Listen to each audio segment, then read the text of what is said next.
What's going on, guys? Today I'm going to be taking you through 4 of my favorite minimal equipment hamstring exercises so you can do these at home or at the gym. All of them can be great additions to your workout program. Now I will say before we dive in, you might see some doggies running around today in this video. When I'm on the floor, that means dad wants to play.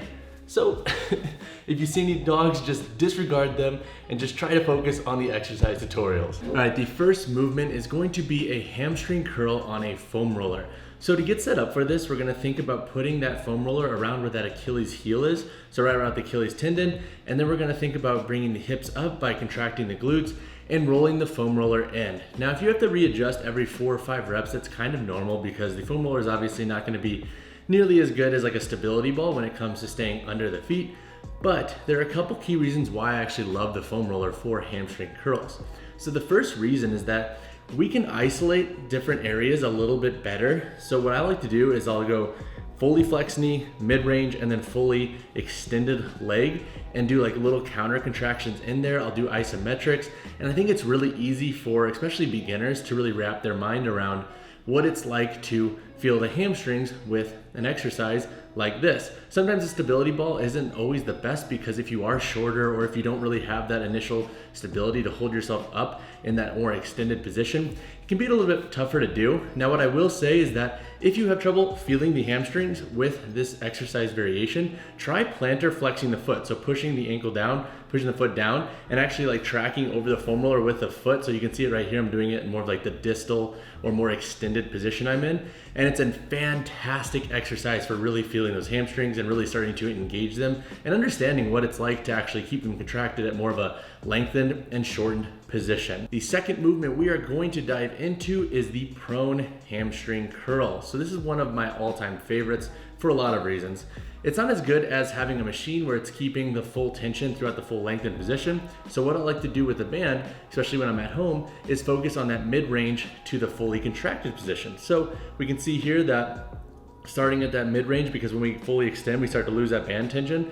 We'll focus on that mid-range, mid-range, mid-range, come up, fully focus on squeezing. And what I want you to think about is when you are performing these, really ground the hips into the ground and focus on what the hamstrings are doing. Don't let the hips shoot up to create contractions. And honestly, keep these a little bit more light and focus on isometrics if you want to get a lot out of them, especially if you have minimal equipment or if you just want like a good finisher or warm up for your workout and you're just trying to prime the hamstrings for activity. I think these are great for just overall recruitment of hamstring fibers, but also focusing on work capacity.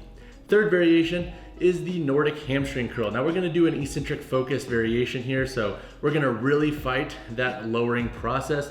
So really focusing on what the hamstrings can tolerate when getting into more of a lengthened position with a more bent knee starting position.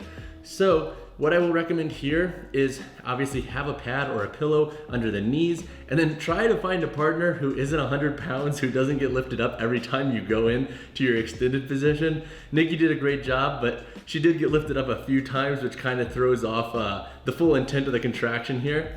But these are fantastic. And what I will say is ease into these. These are slightly more advanced variation in my opinion. So ease into them, focus on less time in the eccentric movement pattern if you're brand new to them, and really ease yourself in.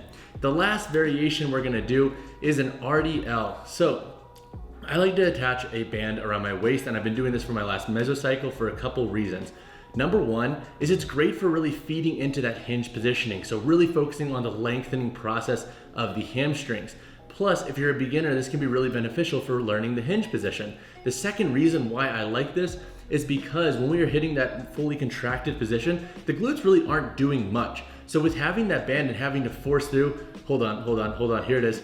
Ugh.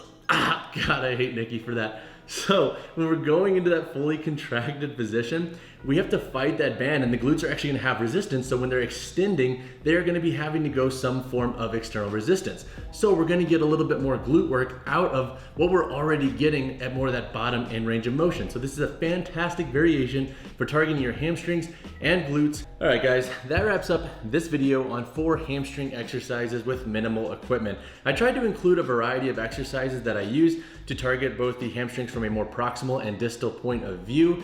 If you have any questions on any of these variations, drop them down below. And as always, guys, drop a like to the video, drop a subscribe to the channel, and I'll see you guys in the next one.